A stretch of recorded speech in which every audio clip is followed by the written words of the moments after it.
Hi అండి. మనము ఈ ఛానల్లో పర్సనల్ ఫైనాన్స్ గురించి వీడియోస్ చేసుకుంటున్నాం కదా. ఆల్రెడీ ఒక ఇంట్రొడక్షన్ వీడియో చేసుకున్నాము. దాంట్లో 3 స్టెప్స్ చెప్పాం. అంటే ఫస్ట్ ఇన్సూరెన్స్ చేసుకోవాలి, life and health insurance. Second step వచ్చేసి మనకు వచ్చే శాలరీలో మొత్తం ఖర్చు పెట్టుకోకుండా సమ్ పర్సంటేజ్ సేవింగ్ చేసుకోవాలి. ఆ సేవింగ్ చేసిన అమౌంట్ని ఇన్వెస్ట్మెంట్ చేసుకోవాలి రైట్ వేలో అని తెలుసుకున్నాం కదా ఇంట్రొడక్షన్ వీడియోలో. ఈ వీడియోలో కొంచెం ఇంకా ఎలాబొరేట్ చేసుకుందాం.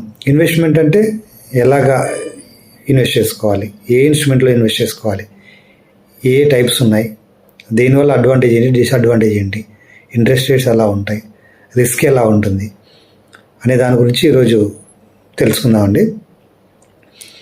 ఫస్ట్ ఇన్వెస్ట్మెంట్ అంటే తెలుసు కదా. ఇప్పుడు మనకి ఏంటంటే సేవింగ్స్ అనేది ఫర్ ఎగ్జాంపుల్ మీకు ఒక 30,000 శాలరీ వస్తుంది. దాంట్లో ఒక 5,000 సేవ్ చేశారు. సేవ్ చేసేది ఫర్ ఎగ్జాంపుల్ మీరు ఆ సేవింగ్స్ అకౌంట్ బ్యాంక్లో అలాగే పెట్టుకున్నారనుకోండి, ఎంత వస్తుందో మీకు 2.5 to 3% ఇయర్లీ వస్తుంది. సో అది మన ఇన్ఫ్లేషన్ కూడా బీట్ చేయలేదు. సో దీని గురించి మనం ఇన్వెస్ట్మెంట్ చేసుకోవాలనుకున్నాం కదా పోయిన వీడియోలో. సో ఇప్పుడు ఇన్వెస్ట్మెంట్ చేసుకోవడానికి ఇవి డిఫరెంట్ మెథడ్స్ చూద్దాం ఒకసారి. ఫస్ట్ అంటే మనకు ఇంపార్టెంట్ అండ్ అందరికి ఫెమిలియర్ అయిన మెథడ్ ఏంటంటే బ్యాంకులో వేసుకోవడం అంటాం కదా. బ్యాంకులో వేసుకోవడం అంటే కూడా మనం దీంట్లో 2 రకాల మెథడ్స్ ఉంటాయి, ఎఫ్డి అని, ఆర్డి అనేసి. ఎఫ్డి అంటే ఫిక్స్డ్ డిపాజిట్, ఆర్డి అంటే రికరింగ్ డిపాజిట్. ఫిక్స్డ్ డిపాజిట్ ఏం చేస్తాం, మనం లంసమ్ అమౌంట్ ఒక 1 lakh కానీ 2 lakhs కానీ తీసుకెళ్ళి బ్యాంక్ వాళ్ళకు దీంట్లో ఎఫ్డీలో వేయండి అని చెప్పేసి టర్మ్ చెప్తాం. 1 yearకా 2 yearsకా 3 yearsకా అని చెప్తే వాళ్ళు మనకు ఒక బాండ్ ఇస్తారు. అది మెచ్యూర్ అయినప్పుడు మనం ఆ బాండ్ రిటర్న్ చేస్తే అది అసలు ప్లస్ వడ్డీ కలిపి మనకు అమౌంట్ ఇచ్చేస్తారు. మీకు అంతా చాలామందికి ఐడియా ఉంటుంది కదా. అదొక మెథడ్.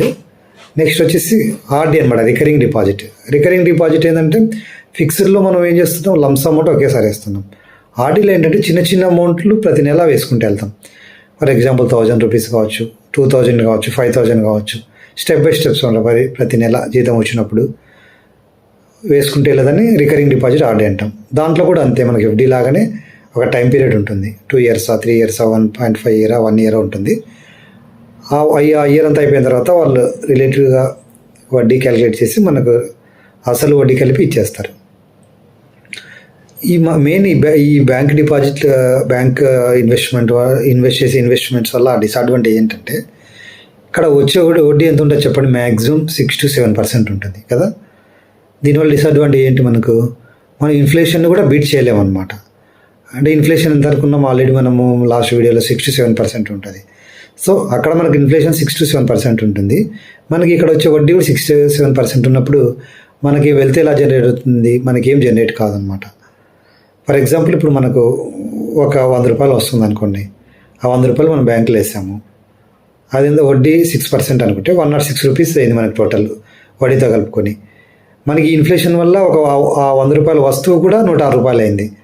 దానివల్ల ఏంటి, అసలు మనకు బ్యాంకులో వేసుకున్నప్పుడు అమౌంట్ ఏదో వడ్డీ వచ్చినట్టు అనిపిస్తుంది, కానీ ఒరిజినల్ మనకేం రాలేదు. మనం అప్పుడు ఆ వస్తువు 100 రూపాయలకు వచ్చిన వస్తువునే మళ్ళీ 106 రూపాయలు కొనుక్కోగలుగుతున్నాం. సో అది ఇన్ఫ్లేషన్ కూడా బీట్ చేయలేకపోతుంది అనమాట, ఎఫ్డీ అయినా ఆర్డీ అయినా కూడా. బట్ సేవింగ్స్ అకౌంట్లో ఉండడం కన్నా ఇది బెటరే. సేవింగ్స్ అకౌంట్లో వచ్చే 2.3% కన్నా ఇది బెటరే. But still it can not beat the inflation అనమాట. ఇన్ఫ్లేషన్ బీట్ చేయలేదు, ఆల్మోస్ట్ ఈక్వల్ ఉంది. కాబట్టి మనకు వచ్చే extra interest zero effective interest 0 అనుకోవాలి. మనకంటే మన వచ్చే ఇంట్రెస్ట్ అంతే ఉంది, ఇన్ఫ్లేషన్ అంతే ఉంది, కాబట్టి మనకు వచ్చే నెట్ ఇంట్రెస్ట్ 0 అనుకోవాలి. So what are the next different investment types? మనకి రియల్ ఎస్టేట్ ఉంది. రియల్ ఎస్టేట్ అంటే ఒక ఇల్లు కట్టించుకోవడం కానీ, ఈ ఫ్లాట్లు కొనుక్కోవడం కానీ ఉన్నాయి కదా. వీటిలో పెట్టవచ్చు. మనకు వీటిలో ఎంత వస్తుందో కరెక్ట్గా చెప్పలేము మనం, ఎంత జనరేట్ అవుతుంది అనేసి. ఎందుకంటే ఒకసారి అప్ అండ్ డౌన్ అవుతూ ఉంటాయి.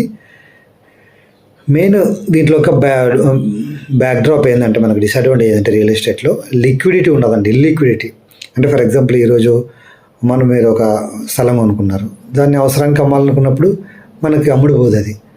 దానివల్ల చాలా ప్రాబ్లం అవుతుంది. మనకి ఏదైనా అవసరం ఉంది, పిల్లల స్టడీస్ ఉన్నాయి, ఏదైనా మనకి హెల్త్ ఎమర్జెన్సీ వచ్చింది, అప్పుడు దాన్ని లిక్విడ్ ఫామ్లో చేసుకోవడానికి మనం చేసుకోలేదన్నమాట.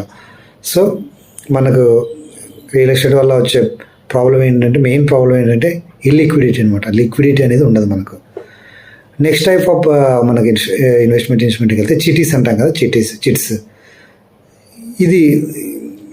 దీనివల్ల డిసడ్వాంటేజ్ ఏంటి, మనకు స్టార్టింగ్లో ఎత్తుకుంటే మనకు ₹2 ఇంట్రెస్ట్ పడుతుంది మనకు. కానీ లాస్ట్ వరకు ఉంటే కనుక మనకు రిటర్న్ ఇంట్రెస్ట్ వస్తుంది. సో చిట్టి కూడా మంచిదే.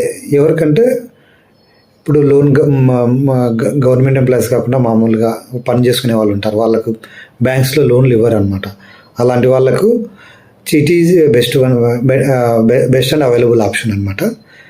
వాళ్ళు చిట్టిలోకి వెళ్ళొచ్చు. కానీ ఎవరైతే గవర్నమెంట్ ఎంప్లాయీస్ ఉన్నారో, ఇక్కడ బ్యాంక్లో మనకు ఈవెన్ పర్సనల్ లోన్ అయినా సరే 10 to 11% మధ్యలో వస్తుంది. అంటే ఈవెన్ రూపాయి వడ్డీ కానీ తక్కువ వస్తున్నప్పుడు మనం చిట్టీలకు వెళ్ళదామని చాలా రిస్క్తో కూడుకునే వ్యవహారం అనమాట.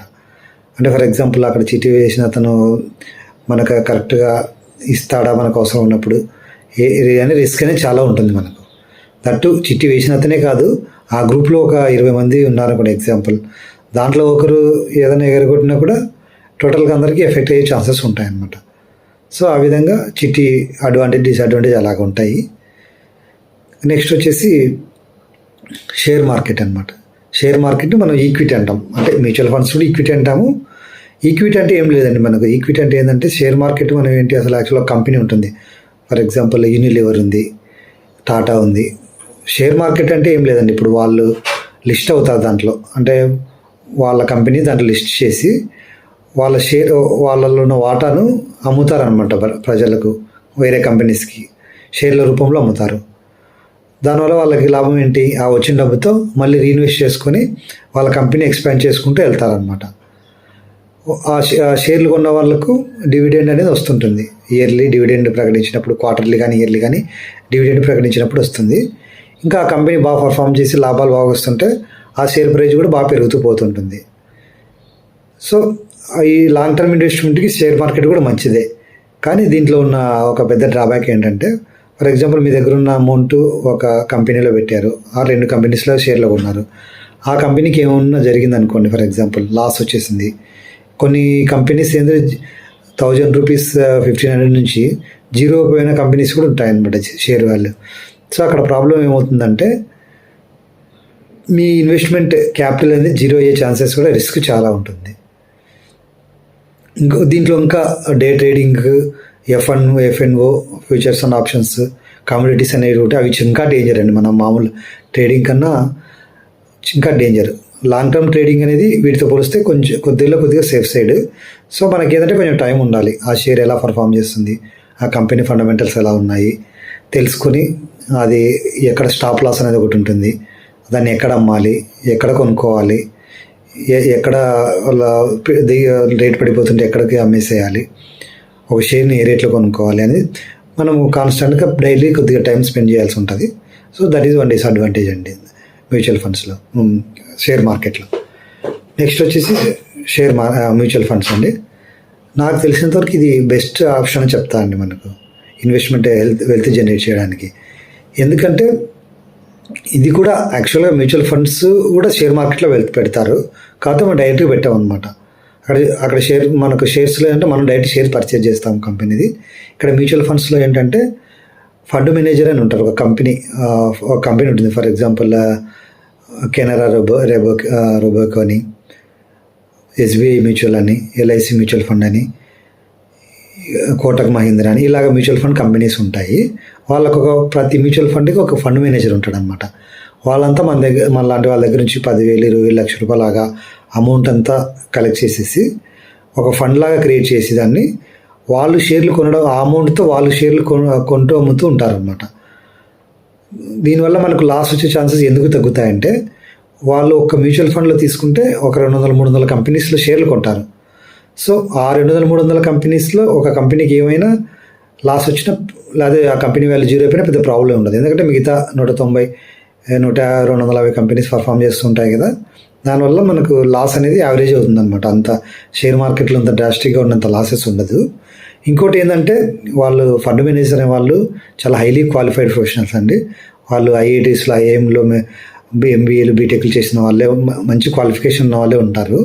హార్వర్డ్ యూనివర్సిటీలో చదివిన వాళ్ళు అలాంటి వాళ్ళనే ఉంటారు. కాబట్టి వాళ్ళు 24/7 ఫండ్ పర్ఫార్మెన్స్ ట్రాక్ చేస్తూ, fund performance in the sense ఆ ఫండ్ పెట్టిన ఏ షేర్లో పెట్టినారో ఆ షేర్ల యొక్క పర్ఫార్మెన్స్ ట్రాక్ చేస్తూ, పూర్తిగా ఏదైనా లాస్ అయిపోయి అది జీరో అయిపోయే ఛాన్స్ ఉందంటే వాటిని అమ్మేయడము, మళ్ళీ ఇంకో షేర్ కొనడం అలాగా మారుస్తూ ఉంటారు అనమాట. దానివల్ల మనకు రిస్క్ అనేది యావరేజ్ అవుతుంది. సో మ్యూచువల్ ఫండ్ అనేది బిగినర్స్కి చాలా ఫ్రెండ్లీ అండి. ఇంకో అడ్వాంటేజ్ అంటే లిక్విడిటీ అండి. మ్యూచువల్ ఫండ్స్లో లిక్విడిటీ అంటే మనం ఎనీ టైం విత్డ్రా చేసుకోవచ్చు. ఫర్ ఎగ్జాంపుల్ మీరు ఒక నెలకు 10,000 లెక్క ఒక సంవత్సరం ఇన్వెస్ట్ చేశారు. ఎంత అవుతుంది సంవత్సరానికి? 1,20,000 అవుతుంది. దానికి ఒక 10,000 మనకు రిటర్న్ వచ్చింది అంటే 1,30,000 టోటల్ అయింది. సో మీరు దాంట్లో మొత్తం విత్డ్రా చేసుకోవచ్చు, పార్షియల్గా 30,000 డ్రా చేసుకోవచ్చు, ఒక 10,000 డ్రా చేసుకోవచ్చు, లేకపోతే ఆ ఇన్వెస్ట్మెంట్ని అక్కడ కూడా ఆపేయచ్చు, మళ్ళీ పెంచుకోవచ్చు, తగ్గించుకోవచ్చు, ఏమైనా చేయొచ్చు. చాలా ఫ్లెక్సిబిలిటీ ఉందన్నమాట మ్యూచువల్ ఫండ్. ఈ మ్యూచువల్ ఫండ్లో కూడా మనకు ఇన్వెస్ట్ చేసే 2 మెథడ్స్ ఉంటాయన్నమాట. ఒకటి సిప్ అంటాం, సిస్టమాటిక్ ఇన్వెస్ట్మెంట్ ప్లాన్ అనేది ఒక మెథడ్ ఉంటుంది. సెకండ్ మెథడ్ వచ్చి లంసమ్ ఇన్వెస్ట్మెంట్ అనమాట. సిస్టమాటిక్ ఇన్వెస్ట్మెంట్ ప్లాన్లో ఏం చేస్తామంటే ఒక ఫిక్స్డ్ అమౌంట్ మంత్లీ ఇంత అనేసి శాలరీ నుంచి కట్ అయ్యేటట్టు ఆటోమేటిక్గా మనం స్టాండింగ్ ఇన్స్ట్రక్షన్ ఇచ్చేస్తాము. మనకు శాలరీ అకౌంట్ పడినగానే ఆటోమేటిక్గా ఫర్ ఎగ్జాంపుల్ 10,000 సిప్ కట్ కావాలి, పలానా ఫండ్కి మ్యూచువల్ ఫండ్ కట్ కావాలంటే ఆ ఫండ్ కట్ అయిపోయి వెళ్ళిపోతుంది అనమాట. ఆ ఫండ్కి దానికి సంబంధించిన అన్నీ మనకు అలాట్ అవుతుంది. అది సిప్ మెథడ్ అంటాం. అంటే ఒకేసారి కాకుండా మంత్లీ ఇన్వెస్ట్ చేసేదాన్ని సిస్టమాటిక్ ఇన్వెస్ట్మెంట్ ప్లాన్ అంటాము. అలా కాకుండా ఫర్ ఎగ్జాంపుల్ నా దగ్గర ఒక 2 lakhs ఉంది, 3 lakhs ఉంది, సమ్ బోనస్ వచ్చింది, ఏదైనా వేరే అమౌంట్ వచ్చింది, నా దగ్గర ఒక 2 లక్షలు ఉన్నాయి, 1,00,000 ఉంది, ఒకేసారి ఇన్వెస్ట్మెంట్ చేయాలనుకున్నప్పుడు చేసే మెథడ్ని లంసమ్ ఇన్వెస్ట్మెంట్ అంటాం మ్యూచువల్ ఫండ్స్లో. అప్పుడు మనం ఒకేసారి 2 లక్షలు పెట్టేస్తే దానికి తగ్గ యూనిట్స్ మనకు మ్యూచువల్ ఫండ్లో అలాట్ అవుతాయి మనకు. అలాగే మనకు మ్యూచువల్ ఫండ్స్లో మనకు ఆ మెయిన్ అడ్వాంటేజ్ లిక్విడిటీ ఉంటుంది. రూపీ కాస్ట్ యావరేజింగ్ అనే కాన్సెప్ట్ కూడా ఒకటి ఉంటుంది.